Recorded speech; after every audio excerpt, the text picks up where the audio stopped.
ang Ebanghelyo sa Ginoo. Dayon ikaw, O Kristo. Mga binating kaigsunan, maayong butag kaninyong tanan. Salamat kayo sa inyong pag-anhi, taliwala sa mga buluhaton, taliwala sa mga schedule o sa mga lakaw, apan wala kini nakapaggang kanato sa atong dakong tinguha sa paghimo nining panaw duaw o kini pong hamupo lang nga paghimo nining pilgrimage gikan sa atong katedral paingon dinhi sa atong Kuta Shrine. Kini nga atong gihimo karon haon kayo si Ebanghelyo usa man ni ka pagpakabana sa atong tagsa-tagsa kagalingon sa panawagan ug sa dako kayo nga hagit kanato sa simbahan ug sa Ginoo. Kita unta maghinulsol ug mubiya sa atong mga sala. O at the same time, let us also grab this opportunity for this Jubilee year. Nga kita unta muhimo nining usa ka espesyal nga kasaulugan sa simbahan. Dili kini pangigsoon nga usa ka espesyal nga kalendaryo nga schedule sa simbahan, kundi usa ka panahon sa grasya, usa ka panahon sa kaluoy o pagpahiuli kanato ngadto sa Dios. Apan ang nindot nga pamalandong niining mong panahon sama si Ebanghelyo, nagpatalinghog ba kita? Nagpakabana ba kita? Sama si gisgutan si Ebanghelyo, giawit namo ang tugtog o giawit usab namo ang tugtog sa pagminatay apan wa kamo nagminatay. Biyani si Juan aron magsangyaw sa matagtaw sa pagbiyag paghinulsol sumasala apan ang mga tao wa naminaw kaniya. O ang anak sa tao matod pa si Ebanghelyo nakigsalos magkobrador sa buwis uban sa ilahang uban kanila mga kobrador sa buwis apan miingon ang mga tao nga ulit o palahubog kanang maong tawhana. Daghan kayo biya nato mga igsoon nga wala magpakabana siguro. Ini dako kay natong hagit ug dako kay panawagan nga kita maghimo ining panaw duaw. Kay niining maong higayon mga igsoon kining panaw duaw sama sige kaingon kanako kaganiha usa man kini ka panahon sa grasya. Usa ka panahon sa kaluoy ug pagpahiuli kanato sa atong pagkahikaliyo sa Ginoo ngadto kaniya gumikan sa atong mga kasalanan. O ang pinaka-highlight niini mga igsoon sa atong gihimo mao ang pag-abli sa pultahan. Ang pultahan dili lang kini siya ordinaryo nga pultahan sa simbahan. Sa dihang moagi kita niining pultahan sa panaw duawanan. Simbolo kini nga ang Ginoo mismo nag-abli sa pultahan sa iyang kaluoy alang kanato. Nagdapit siya kanato sa pag-ingon, pagpasaylo kamo, pagbalikhay kamo, kay akong gikalipay ang pagpasaylo ug dili lang ang pagsigot. Sa atong kinabuhi mga igsoon, daghang tag mga pultahan nga gisulayan, daghang pultahan sa kalibutan naghatag kanato kahilayan. Pultahan sa sala nga magdani sa atong pagpakahilayo sa Ginoo. Kapaw na ginini ang pultahan sa kahadlok o kawadon o pagkawalay pagtuo. Mo kini ang mga pultahan nga mo'y naglikos kanato sa pagpahilayo sa Dios. Kitang mga katikista nga naghimo nining panaw duaw, nining pagsulod nato sa pultahan, mamalandong kita unsa kaha nga matang sa pultahan ang ato pod nga nasudlan nga nakapahilayo nato sa Dios. Posible pultahan sa pagkamarites. Di gini ikalimot na agini natong tanan. Ako mismo dili exempted ini.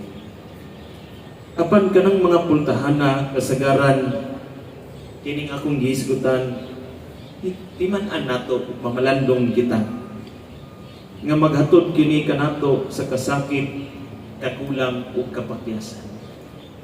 Mao na nga niining pultahan lahi ra kining atong gisiluddan. Kini usa ka pultahan nga magpadulong kanato sa kinabuhi. Muna nga nining tuig sa hubiliyo, gihagit kita nga mugawas dining pultahan sa kadautan o kita unta maghinulsol musinati sa kalipay sa Dios pinaagi sa paghinulsol o pagbiya sa atong mga sala. Abi ninyo no, lahi ragyod o kita makakumpisal ang kalipay ug ang grasya ato yung matagamtang. Apan daghan sad kanato magpanuko sa pagpakumpisal. Ilabi na kung kamo nakakita sa inyong mga pari nga inyong kumpisalan. Muingon din mo di ko mangumpisal ng paria kay kaila ko anak. Mo pagkani ang hinungdan nga di ta mangumpisal. Or gumikan pagyod sa garbo nga naghari sa atong kasing-kasing. Abi niyo mga igsoon, kung moadto kitag doktor kay doon natay sakit nga kini ibutang talang nga dunay hubag pagkaha sa ato ang liog pagkaha. Kunya pag-adto nimo sa doktor, doon na po'y nakita nimo nga hubag pud sa liog sa doktor. Kunya karon mangayo kaniya og resita, tambag unsay buhaton sa imong hubag sa imong liog. Kunya ang resita sa doktor mao kini mao na, ang pangutana mao kini. Makagarantiya ba ang doktor alang sa imong kaayuhan? Ang tubag niini, of course. Maybe you have the same sickness, but it doesn't mean nga ang prescription nga ihatag sa doktor dili makahatag kanato o kanang kaayuhan o kaaliman sa atong balatian. Kamong duha magdungan sa pag-alim sa inyong balatian uban ang doktor nga imong gikonsultahan. Ingon usab niini mga igsoon ang atong kinabuhi. Dili tungod kay nakita nimo ang pagkamakasasala sa pari, dili pud pasabot nga ang pari sa paghatag kaniya og ang solusyon, dili kita hatagan sa grasya sa Dios. Mo kini ang hinungdan nga daghan kanato nagpanuko sa pagduol sa pagdawat sa grasya sa Dios nga mao ang sakramento sa kumpisal. Usa kitang tanan karon gihagit tanan dili lang gyud unta mangumpisal kay nagtinga na. Dili lang gyud unta mangumpisal kay grade 3 first communion. Kun dili tungod kay gusto nato nga makanunay kitang maduol sa grasya sa Ginoo. Mga igsoon ko diha ni Kristo, ang hubiliyo usa man kahigayon sa pagpanglimpyo sa atong kasing-kasing. Usa kini kapanaw nga nagingon, ayaw kahadlok, ablihi usab ang imong kaugalingon sa grasya sa Dios. Atong limpyuhan kining atong kasing-kasing.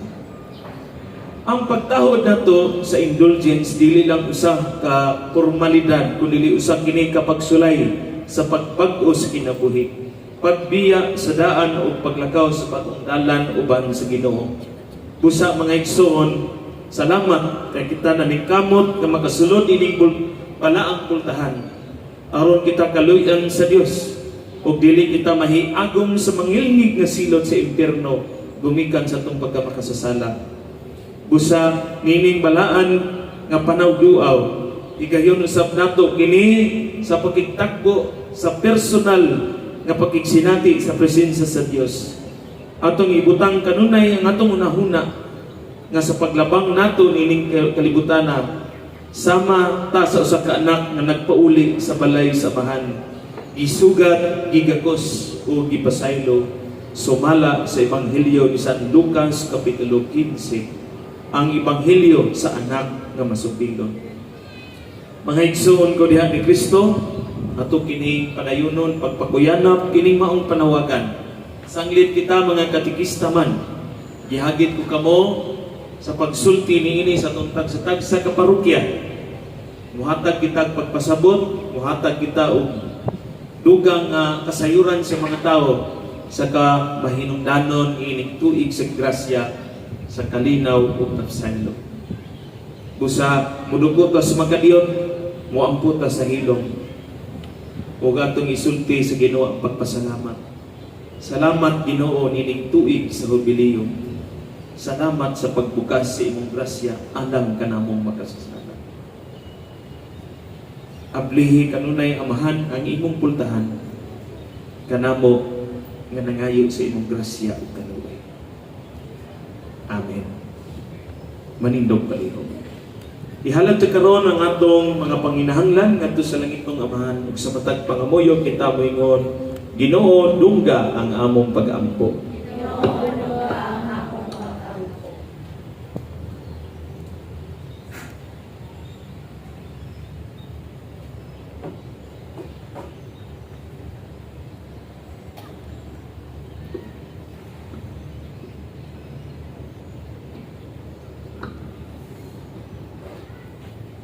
Nga imong giyahan o Ginoo ang among mga magbalantay sa pagtuo.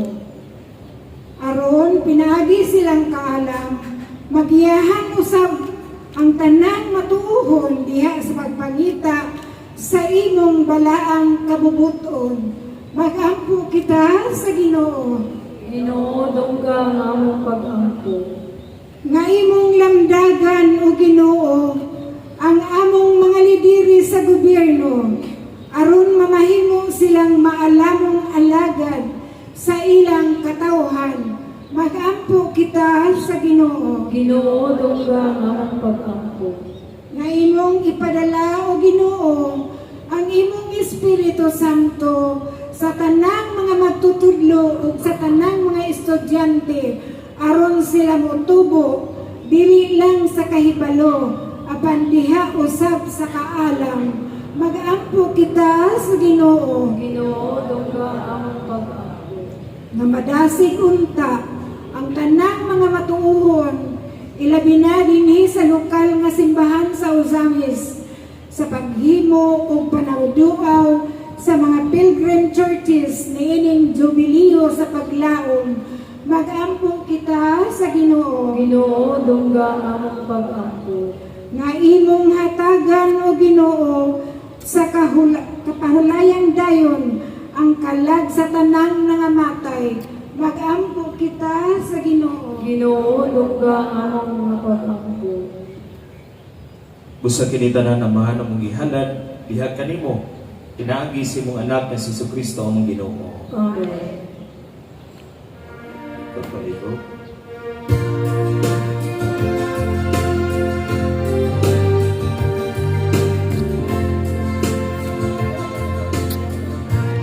O Diyos, kanimo ang tanan, hinautang tayo kalimutan, ang kasing-kasing ko, ang kinabuhi ko, nanangagitan man sa kaayuhan ko.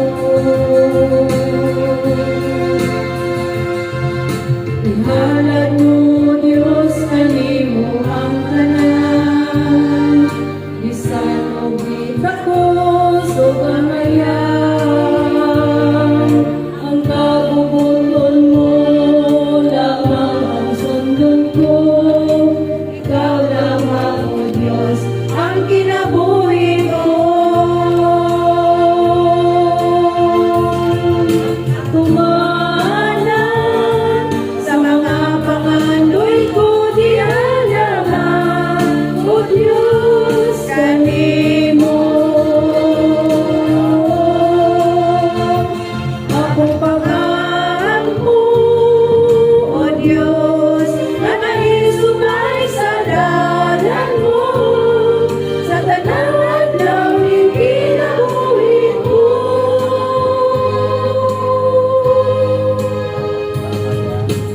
Halad ko, Diyos, kanimo ang tanan, bisan og gitakos o kamayan, ang kabuton mo lamang ang sundon ko, ikaw lamang, O Diyos, ang kinabuhi ko.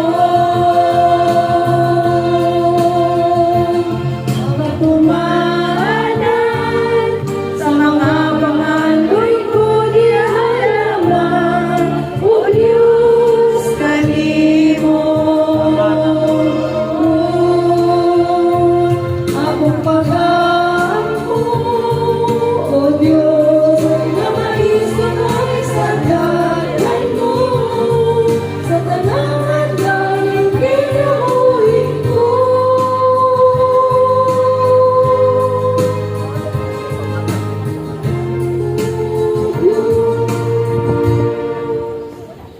Ay so pagampog kamoro ng ako ginin sakripisyo duwaton to sa Dios Amahan ang magkagagawon sa buhay. Dawaton ta sa Ginoong sakripisyo gikan sa imong mga kamot, alang sa pagdaig pagimaya sa iyang ngalan, alang usab sa atong kapuslanan ug sa tibuok niyang santos nga simbahan. O Diyos sa kalinaw ug ugma, imo ang kini nga mong halad nga tinod nga pagsimba kanimo, ug nga makayusan namo kanimo, kini among gipangayo, pinagi ni Kristo among Ginoo. Amen.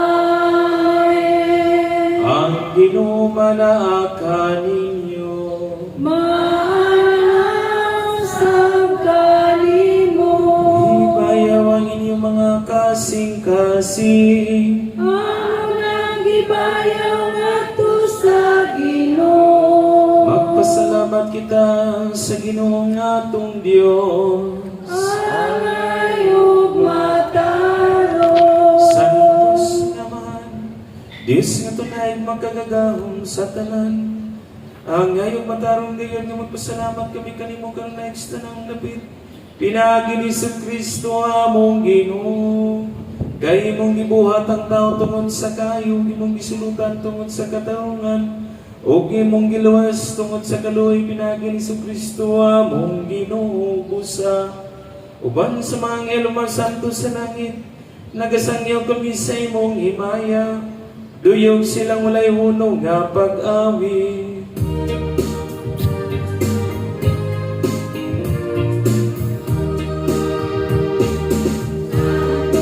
Santo, Santo, na Ginoo, Diyos sa kagahuman,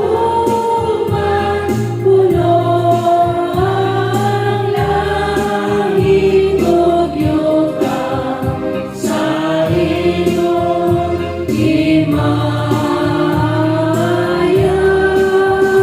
Usana sa kaitasan, kayo na nagalit sa ngalan sa Ginoo. Usana sa kaitasan. Santos kay ikaw, Ginoong tuguran sa tanang kasantos. Ipadala ni Espiritu ang pagsantos ni Inimagasa, aron mahimog kinialang ka na. Nalawas sa dugo ni Kristo among Ginoo. Sa pagpasakit sa iyang kaugalingon, mi ko asya pasalamat kanimo ug mibigas. Ihatag nili nga Diyos siya mga tinunan ug miingon. Dawata kini ninyo nga tanan ug kan-agi kinimo akong lawas nga itugyan, alam kanimo.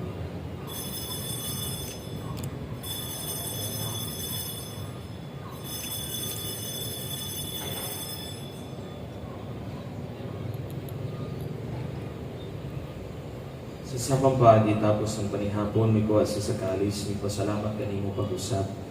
Nihatag ni nga siya mga tinunan ni dawata kini, Panginoon ka mga tanan, gikan ini kikini mo ang kalis sa akong dugo. Sa bagong tunay nga kasaputan. Ang dugo niyo lalag kaninyo galang sa tanang mga tao aron naman sa lahat sa ilo. Buhata kini aron paghandom ka na.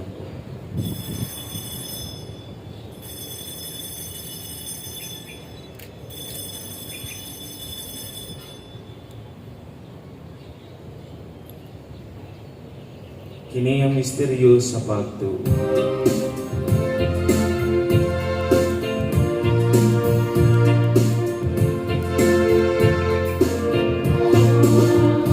Nagsangyaw kami sa imong kamatayon, ug nagmantala sa imong pagkabanhaw.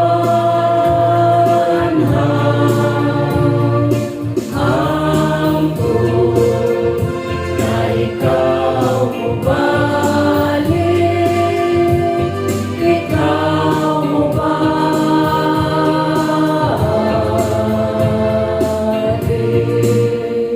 Para paghandom sa kamatayan pagkabanaw ni Kristo, naghalad kami kanimo mahaling pan sa kinabuhid kalis sa kaluwasan. Nagapasalamat kami kanimo tungod kay mo kami giisip ng ngayon nga matubang malagat kanimo. Imo ang kami nga mga lawat sa lawas sa dugo ni Kristo nga kayo sa Dios sa Espiritu Santo. Inumdumi Ginoo ni mga simbahan sa tibuok kalibutan ni mga mayipit media sa Bugma, uban ni Leo 14, mong Papa ni Martin mong Arsobispo ug sa tanang mga inordinahan. Inumdumi isa mga mong maigsuon nga nagamatay ang laumon mga banhaw sinag ang tanang nangamatay diya sa imong kaluoy. Dada silang tanan sa pagsudong sa kahayag sa ingaw. Kaluoy kami tanan, mo kami ngayon nga makaambit sa kinabuhitunhay. Uban ni Maria, minahan nga ulay sa Diyos, ni San Jose iyang bana. Uban sa mga apostoles, ug sa tanan ng mga santos, nga nagatuman sa imong kabubuton na taas sa katuigan.